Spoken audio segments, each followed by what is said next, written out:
Fresh off of the French language debate last night, the leaders of the top four parties are back at it tonight for the English language debate. Our correspondent Wyatt Sharpe is at the debate in Montreal, interviewing Nolan Welsh, National Secretary of the Young Liberals.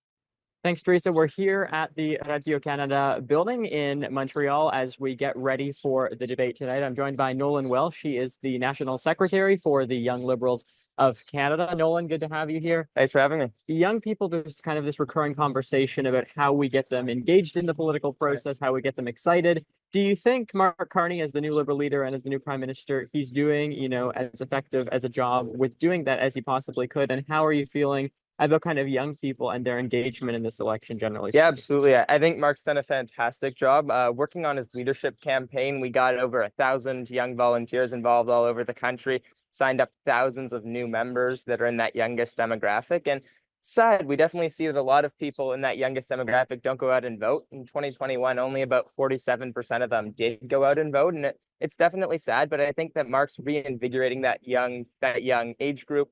With his economic policy, his experience on the environment. I think that young people want someone positive, someone with the experience to actually guide us through these uncertain times. That's smart. Yeah, and you're hearing a lot of conversation about kind of the defining issues over the course of this campaign. There was a poll that came out that said young people are tired of having the kind of conversation being dominated by Donald Trump and by tariffs. How do we move the conversation away from that to perhaps redefine this election as something other than a one-issue election? Sure. I mean, I definitely would contest that. I do think the main ballot issue still is going to be Donald Trump and the tariffs. I think he poses an existential threat to our democracy and to our sovereignty. But there's lots of other issues as well, like housing, like climate change, like just affordability. I think that Mark has some great plans for young people. We saw a couple days ago, he announced a plan to give $15,000 to each new professional or young people that want to switch their careers through the trades and apprenticeships, which is a great program for people that can't necessarily afford college and university. And he has lots of programs like the Housing Accelerator Fund to get young people to be able to buy their first home. So definitely a multi-issue election, but I think that those Trump tariffs are still fundamental, and someone with the economic experience to really take on Donald Trump and stand for Canada is something that people are still going to be looking for. Okay, Nolan Welsh, thank you. Thanks. All right, Theresa, we'll send it back to you. And while tariffs are a huge issue for Canadian voters, there is a growing concern over how much time tonight will be spent on the topic, especially given how the issue was front and center in French last night. Wyatt is now being joined by Ellie Canton-Nantil from The Hub. Theresa, I'm joined by Ellie Canton-Nantil, Ottawa correspondent for The Hub. Ellie, you were here at the French debate yesterday. Mm-hmm. I'm curious, what you thought of that debate, but perhaps based off of that, what you might be watching out for tonight. Well, I wrote in The Hub that last night's debate was not that eventful. There was not lots of very, very strong punches. It wasn't this very, very, very lively debate. I mean, part of that is, of course, because you have four candidates, so it's not the same thing as a one-on-one. But there was not that much, I thought, arguments. We kind of expected every leader to perform the way that they did. What I'm curious to know tonight, though, because yesterday, and I think maybe a reason for the fact that it wasn't that contentious, is it's not everybody's first language. Yves-François Blanchet is a francophone. The rest are English speakers. Tonight, they're debating in their language in front of a much larger audience that covers coast to coast, because there's a lot more Anglophones coast to coast than maybe francophones. So going into tonight, I'm going to be seeing, is it going to be different? Is it going to be more feisty? Are we going to see more passion? Or are we going to keep on seeing this kind of more cordial politeness, especially on issues like tariffs, where the three candidates, maybe the block too, but the three candidates all agree on how to respond to tariffs. They all want counter tariffs. And on that idea of tariffs, how much of the debate tonight do you foresee being about that versus, you're hearing some voters say they want this to move away from being, solely kind of a one-issue election? Well, I sure hope so, because look, Wyatt, we have so many issues facing Canada. We have a crime wave. We have the unaffordability crisis, the fact that in some of the cities in Canada now, you need to make $200,000 a year to buy a house. That is just absolutely insane. We've got out of control debt. We have the immigration system that was completely broken.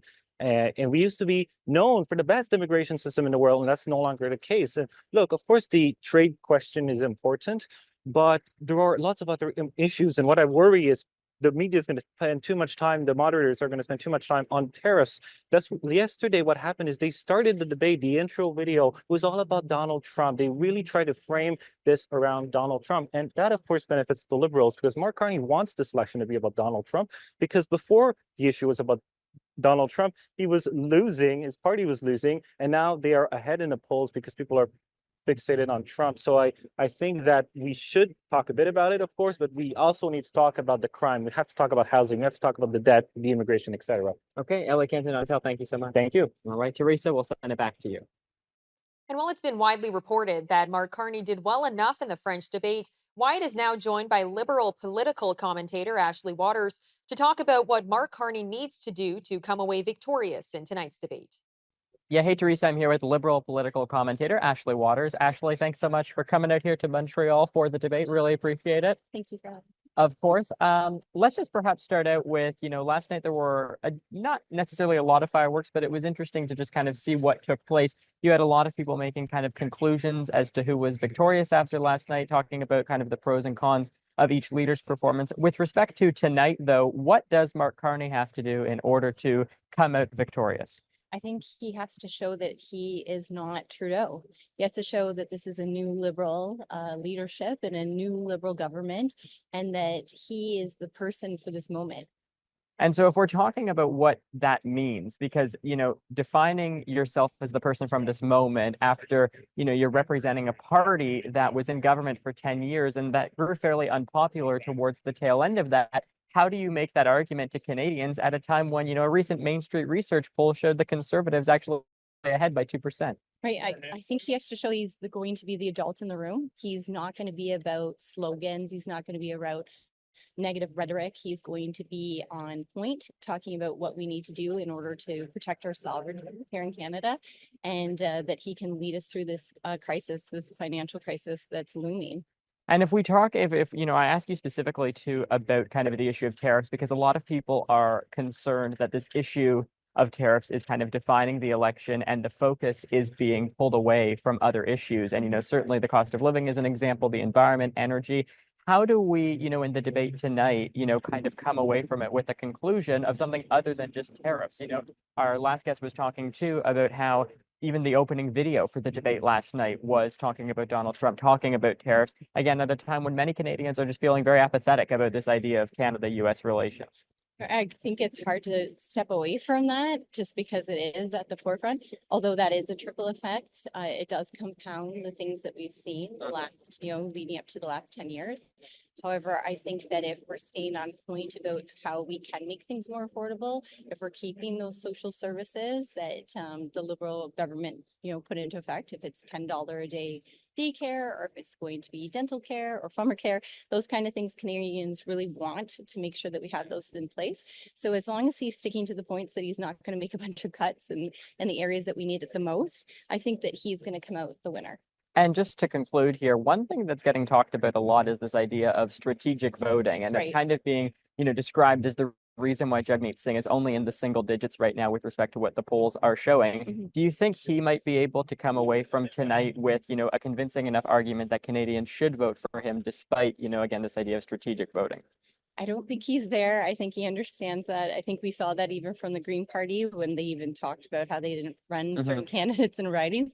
I think it is coming down really to Liberals and Conservatives, and they're trying to make their case as best as they can to say, we want to hold the Liberals to account, just like they did when it comes to, dental care, pharmacare, and those types of things. However, those things have been passed, and I think that that's why Mark Carney is committing to say, we're not going to cut these services. Okay, we'll leave it there. Ashley Waters, thank you. Thanks. Thanks. All right, Theresa, we'll send it back to you.